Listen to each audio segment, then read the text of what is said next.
and we were going to have it at the Choctaw Event Center. Begins at 10 o'clock in the morning. There'll be a program. Chief Assistant Chief will be there. And we feed everybody. We feed everybody pizza.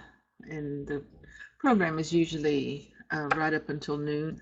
And then everybody gets something to eat. And then it's over.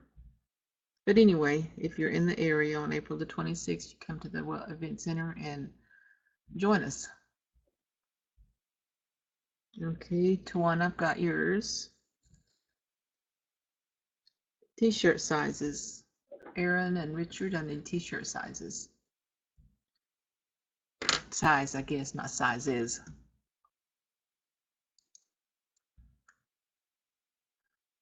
Tawana says, Himagnitak ko yan libisha.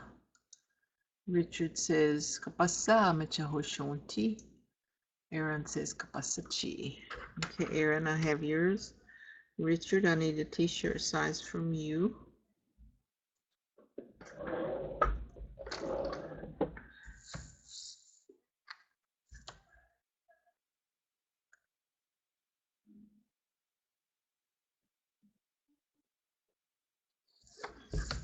Okay, I have yours. Oh, also wanted to ask you if you would like a cap. I don't have one here to show you, but it's a cloth cap. It's just a regular cap. It's not the mesh cap like the baseball caps are. This is just a regular cloth cap. If you would like to have one, let me know and I will get one of those for you.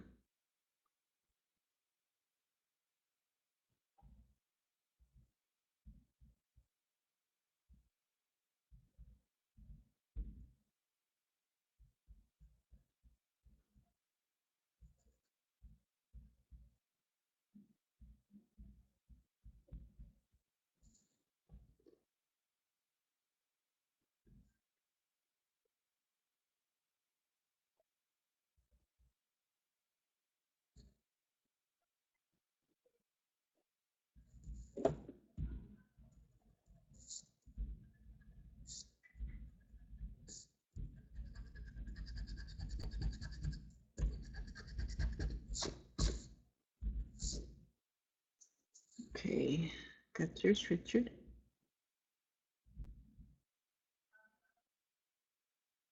Okay, 200. Aaron 2. Okay.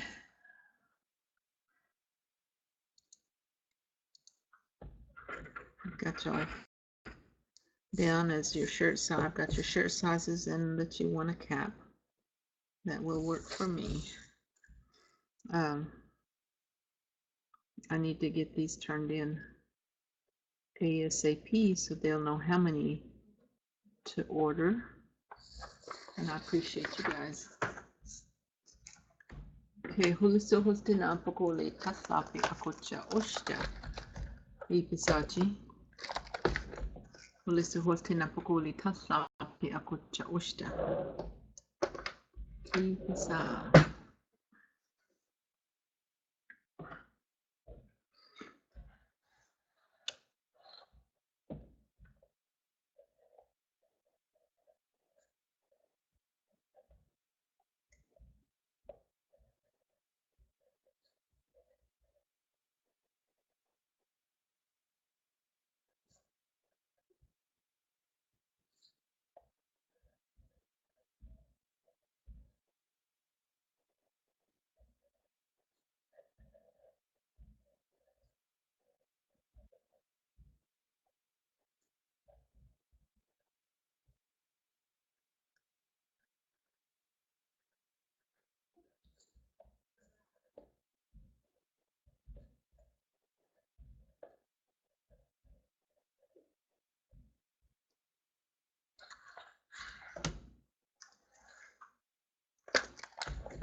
Huliso hostina pokole tasapi akocha oshta.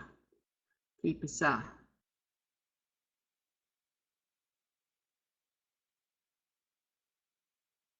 Okay, good.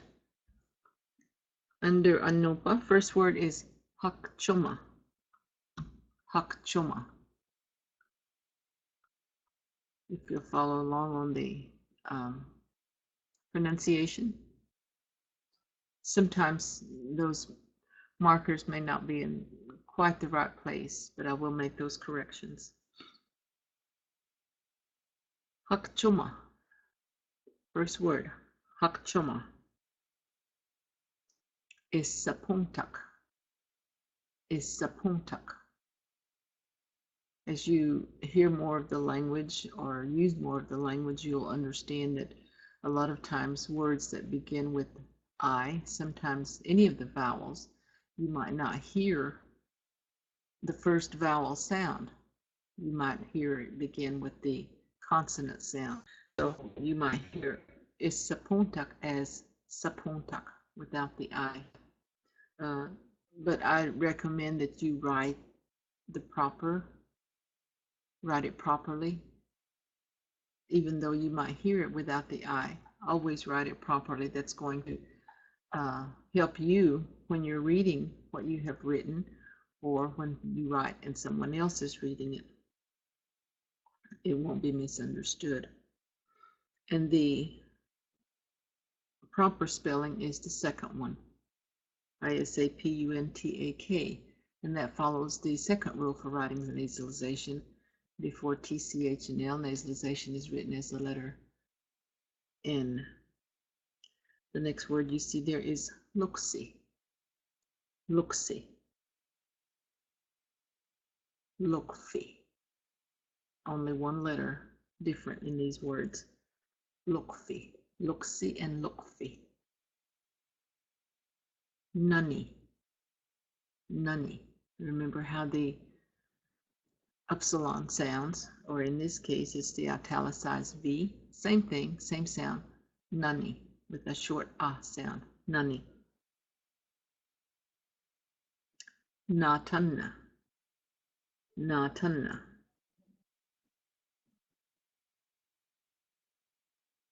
And I use the first spelling, Natanna. I don't nasalize the A, Natanna. Sometimes you might hear it written, you might hear it pronounced with a nasal A, Natanna. Natanna. The next word you see there is Napakali. Napakali. Napakali is spelled with an N before the L. Again, following Byington's rules for writing nasalization. Napakali. And when we have words that have prefixes, those prefixes sometimes are not written with the word. Napakali.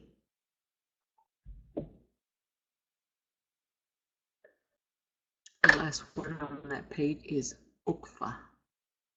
Ukfa. The top of the next page, Okhata. Okhata. Ukhata Chito. Ukhata Chito. You might see Ukhata written with an upsilon before the T instead of the A because it is a short sound. Ukhata. Ukhata. Ukhata Chito. Ukhata Chito. Osapa. Osapa. Pala. Pala. And this pala is the light that we have from the sun, the light we have from the power company, that kind of light. Shukati. Shukati. This word has two T's. You're going to pronounce both of them. Shukati. Then we have Shonkani. You're going to nasalize the O. Shonkani. Shonkani. Shonshi. Shonshi. Nasalizing the O again. Shonshi. Shukbu. Shukbu. Tali. Tully. Where it has rock, mineral, and it says especially iron. Metal, I would add metal. Any type of metal is going to be Tully. Under verbs, first one we have is apila. Apila. And as I've mentioned before, if it's an E, it's going to sound like E. Apila. Apila. The next word, healy. Healy. This is a plural form of the word that follows, hika. Hika. The next word is a misspelling. It should be written H-I-H-L-A. H-I-H-L-A. I know since this book has been written, a lot of people tend to write L-H. That's not proper. According to Byington, H-L before vowels, L-H before consonants. The sound is the same. The writer of the book chooses to make her own way of spelling the words, and I wish everybody would adhere to what Byington had written for us. Hithla, H-I-H-L-A, H-L before vowels. The next word we have is hokli. Hokli. Huyo. Huyo. Isso. Isso. Double S, pronounce both letters. Isso. Then we have pila. Pila. Under adjectives, hoxie. Hoxie. A lot of people know this word just to mean drunk. Well, hoxie also means to be deceived, confused. Hoxie. The next word has two T's. Holitopa. Holitopa. Sometimes just the difference between one consonant and two consonants can make a difference in the understanding of a word. Holitopa is the word that means valuable or dear. With one T, it is pronounced holitopa. Holitopa. Holitopa is going to give the sense of being expensive, costly. But holitopa with two T's is the word that means valuable or dear. Then we have the word costini. Costini. The accent is actually on the TI. Costini. Costini. On the next verb, there's a misspelling here as well. Hofobi is spelled H-O-F-O-B-I. Hofobi. The word is not ophobi, it should be hofobi with an H, beginning with an H. And just as a reference, you can look on page 158 in your dictionary and find the word H-O-F-O-B-I. Hofobi.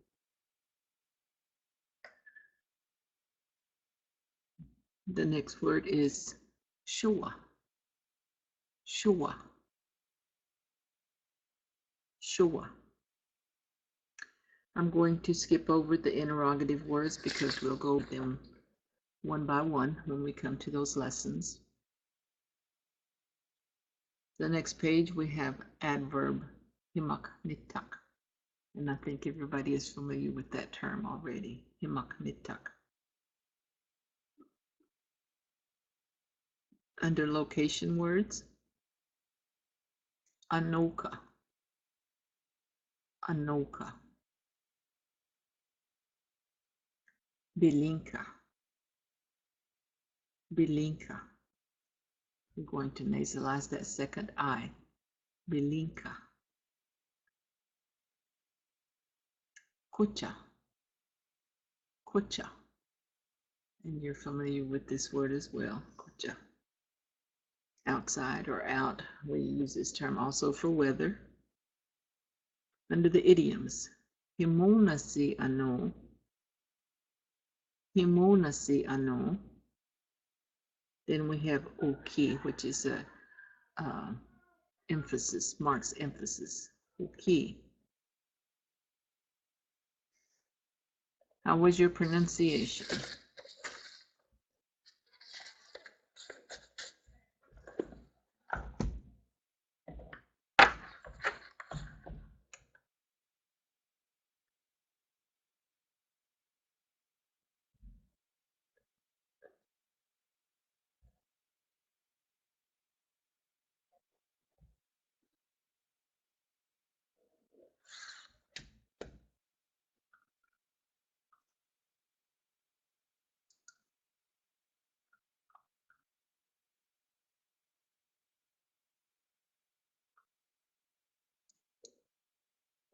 Good, very good. Very good.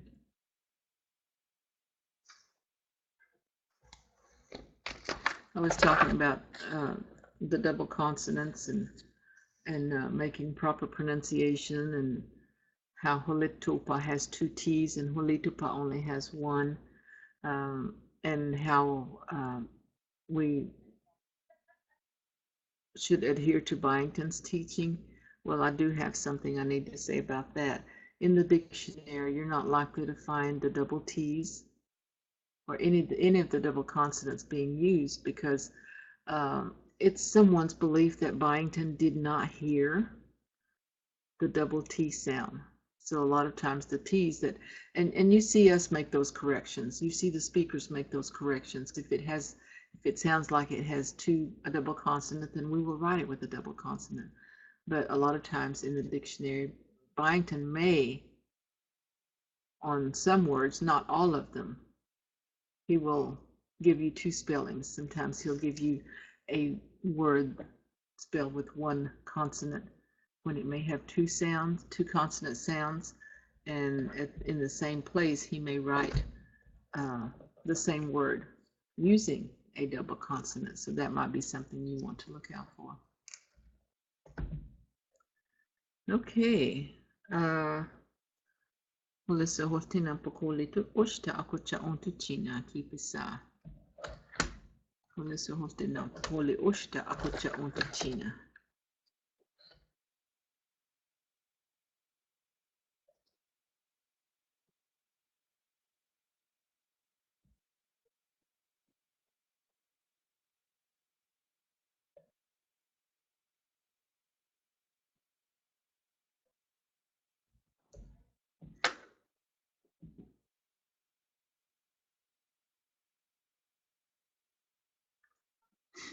Sorry, I'm still sipping my coffee.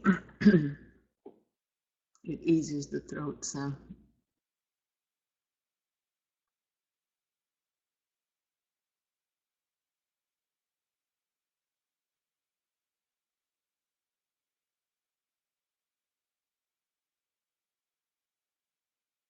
Melissa Hortina Pokoli Oshta Akocha onto China Kipisa.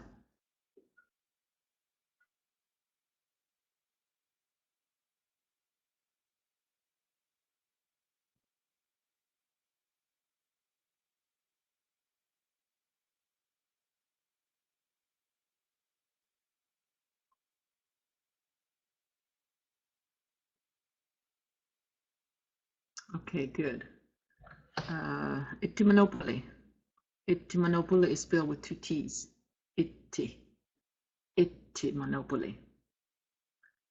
Iti means together or to each other.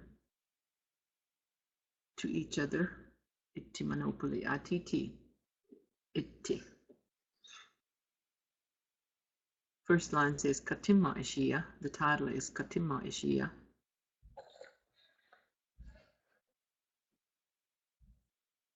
And I know the word is Ia, but whenever there is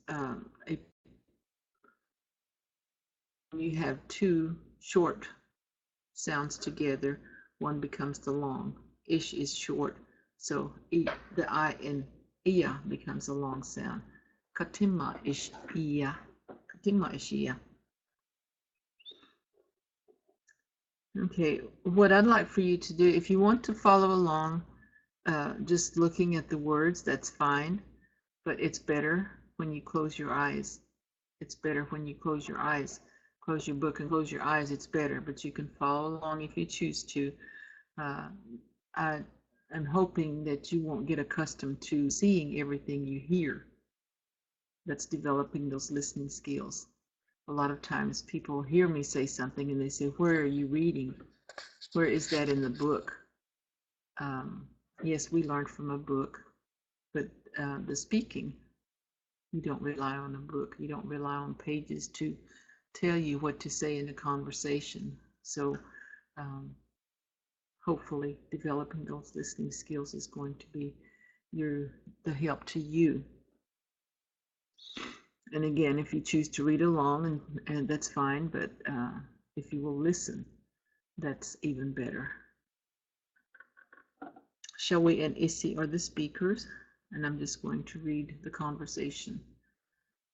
Katima Ishia Ukfachitu Iyali Katimi ho Nata Ishhuyo Nani Champule Iti Chaha Mecha Okataho Phobe Huyole Ukfa Anuka Pa Ifpaklawa Fi Nakio Katimi ho Ilapa Ishanta Himuna Seno Ilapa Antale Kio Ukfa Achuk Mama Holy Hoki.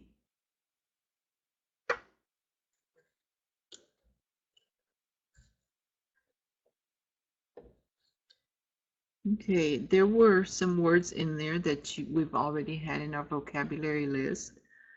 And did you recognize any of them?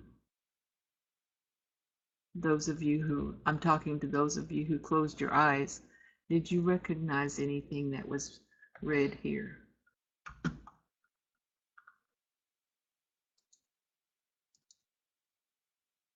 Okay, good.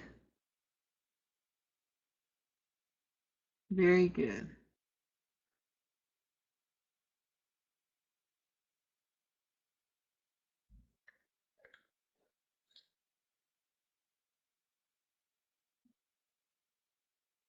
Very good. Very good. The word huyo was said several times. 3 times huyo was used. And we've already learned the word chito, ilapa.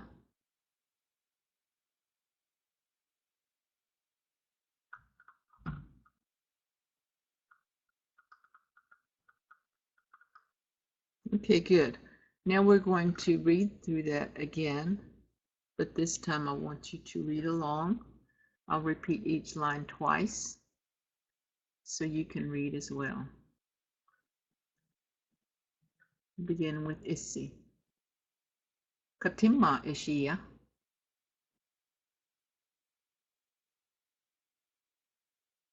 Katima Ishia.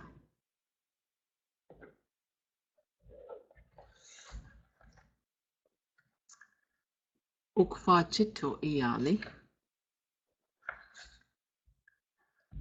Ukfa Chito Iyali.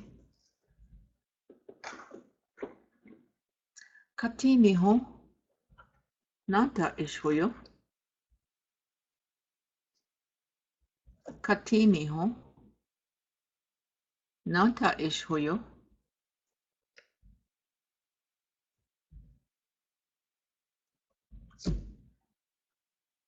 Nani Champule. Iti Chaha. Micha Okata Hofobi Huyole.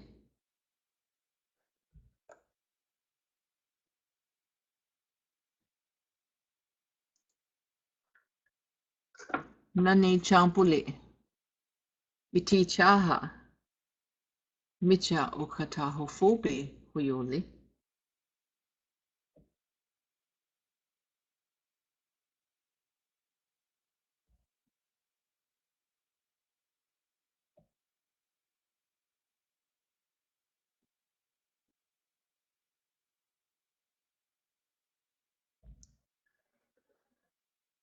On the next one, I did make an adjustment in the sentence itself. It should read, Ukfa anoka pa. Ukfa should begin your sentence. Ukfa anoka pa. Then ilpak would follow pa. Ukfa anoka pa. Ilpak lawafi na kyo.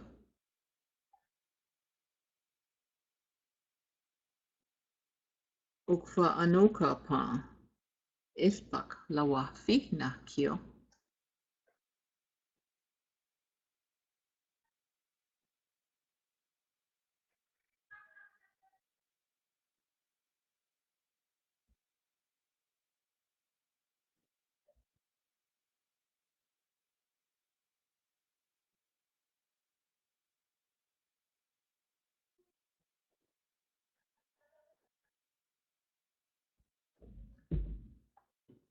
I'm going to read that one again. Ukfa anoka pa. Ilpak lawafi na kyo.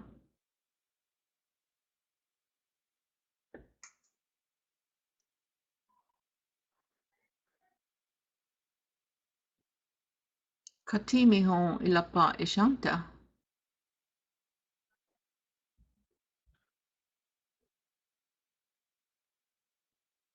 Katimi hon ilapa ishanta.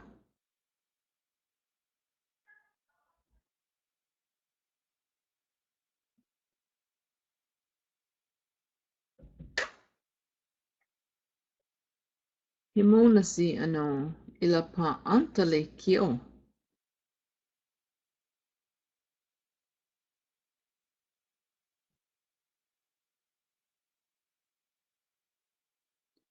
Himonasi ano ilapa antale kyo.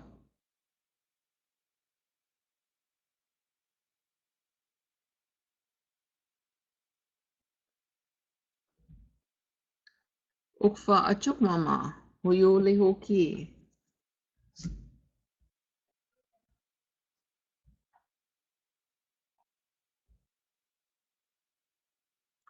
Ukfa achuk mama huyole hoki.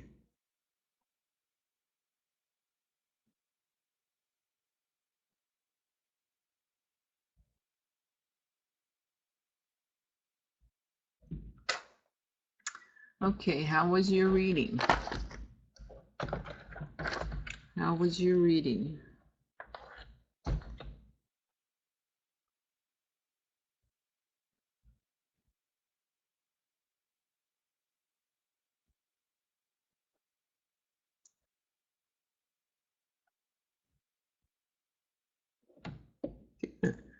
Very good.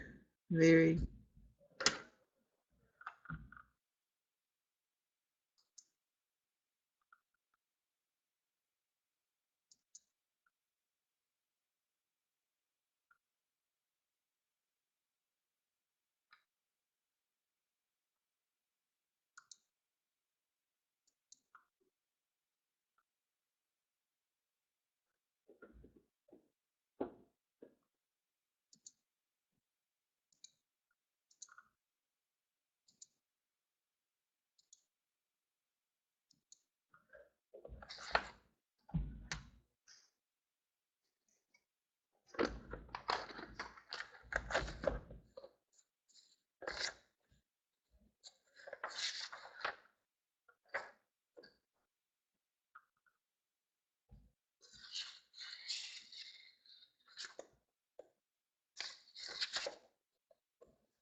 Okay. On page 48, let's look at interrogative words. Interrogative words. All of this is just a lot of information. Very important information. We've learned how to make yes or no questions in Choctaw. This is where we use the nasal O, the HO, or the YO, depending on what words they followed. but the nasal O is what makes a yes or no question. Now we will learn to form the other kind of question, one that asks for specific information with the use of question words called interrogative words. Same thing. Most of these words begin with KAT, just as most of the corresponding English questions begin with WH. And a lot of times we call these the K words, KA words. They're not always KAT, but K words. The following chart shows most of the interrogative words. The student should be aware that one major Choctaw spelling tradition places H at the end of each interrogative word, but this text will not use H unless another particle is suffixed to it, as we've discussed in Chapter 3, and that was the information we have on page 22, especially when we put that question marker at the end of the H, I'm sorry, at the end of a sentence, making it a question. But since we're using the question words themselves, then we don't need to use the HO question marker or the H at the end of the word followed by the nasal O.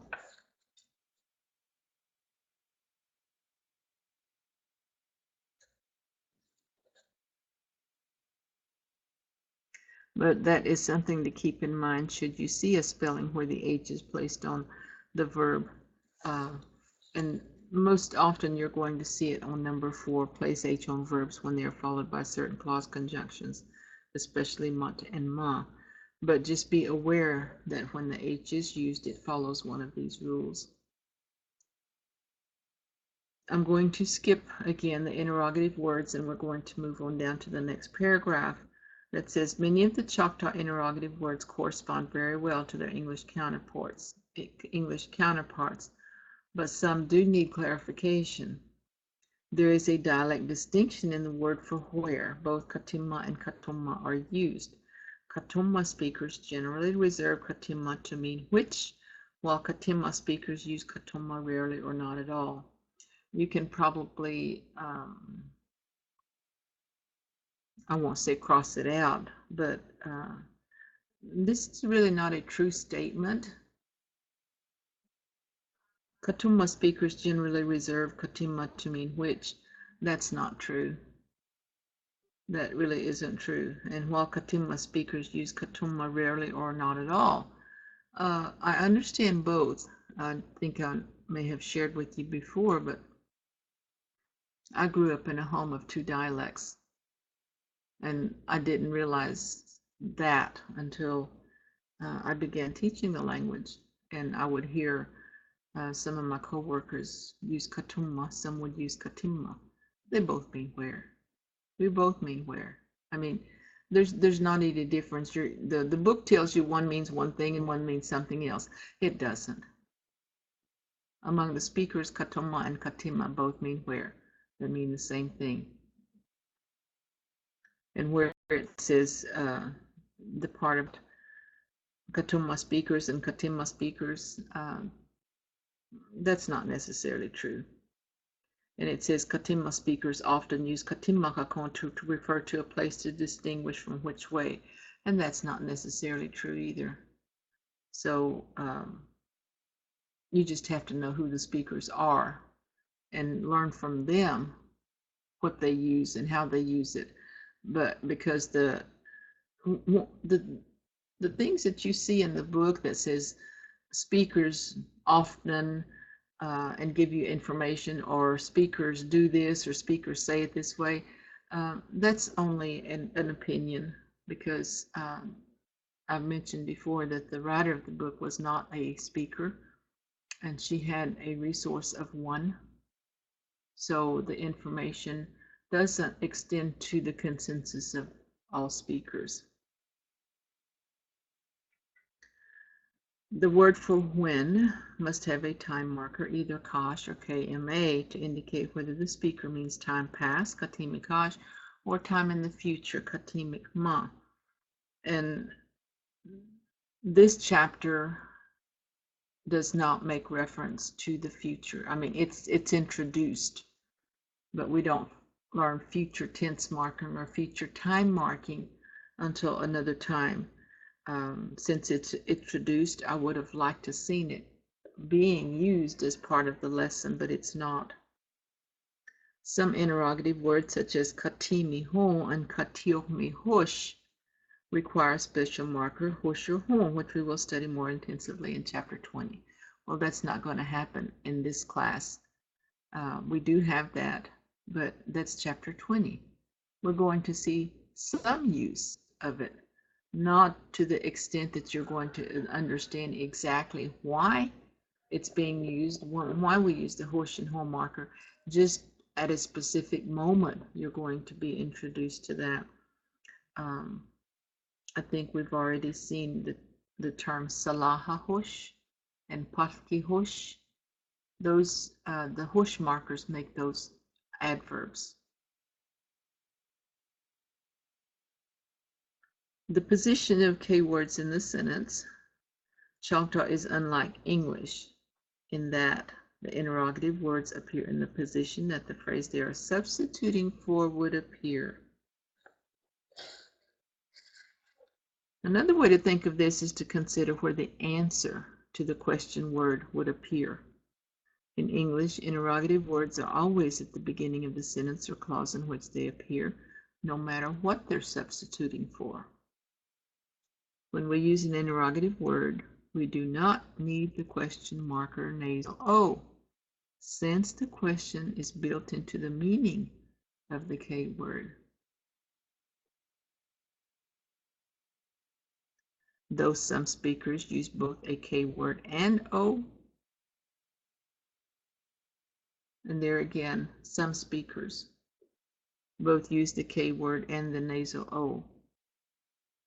The melody of an interrogative sentence with the K word is like that of a declarative sentence. It has a final rising pitch.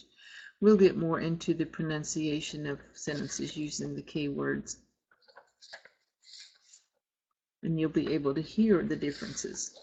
I hope that you will practice the sounds of the sentences with question words versus the English questions. You will hear a difference, and I hope you will practice them, because a lot of times people who are using the nasal O question marker, they might want to put more emphasis on the HO. This is why it's important to hear what it is people say to you. You'll get a better understanding when you listen.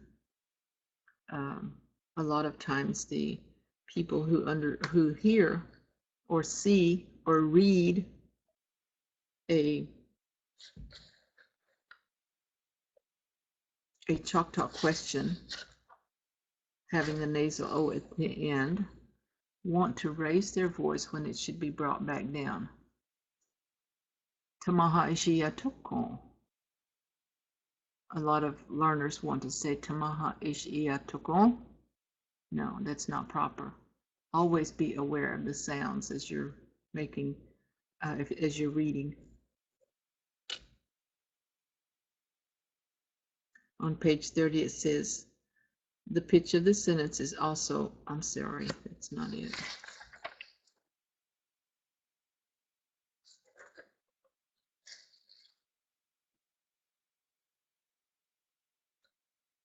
I'm in the wrong chapter. It's on page 22. Intonation of declarative and interrogative sentences. Choctaw is unusual in that it has a rising intonation for declarative sentence, but a falling intonation for interrogatives, which is the opposite of English. And this is when we're using that nasal O.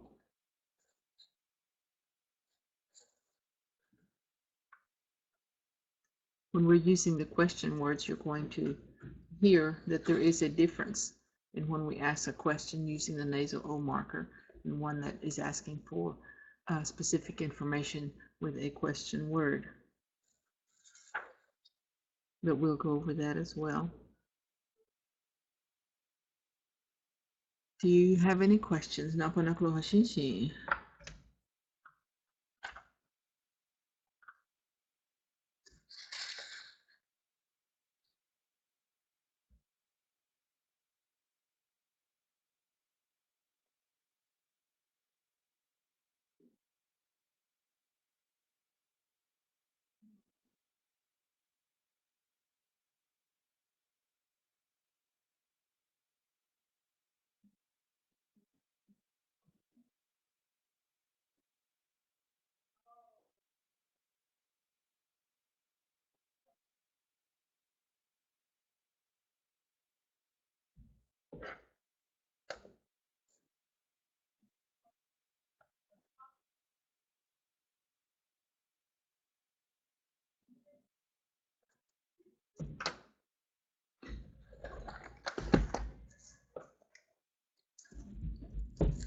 Okay, no questions, so I'm going to go ahead and close class, and I will see you all on Friday. Flight of Much Peace Logically will begin on page 50 with Nanta.